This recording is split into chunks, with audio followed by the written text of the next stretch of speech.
My old Amiga won't boot.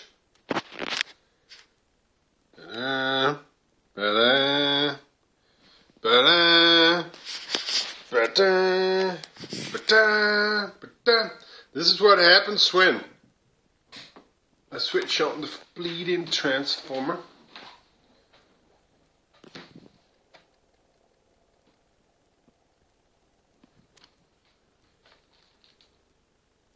And then just widescreen, grayish white, and then something rubbish. Please, somebody help. I think my guess is the ROM has gone or something. But somebody please help.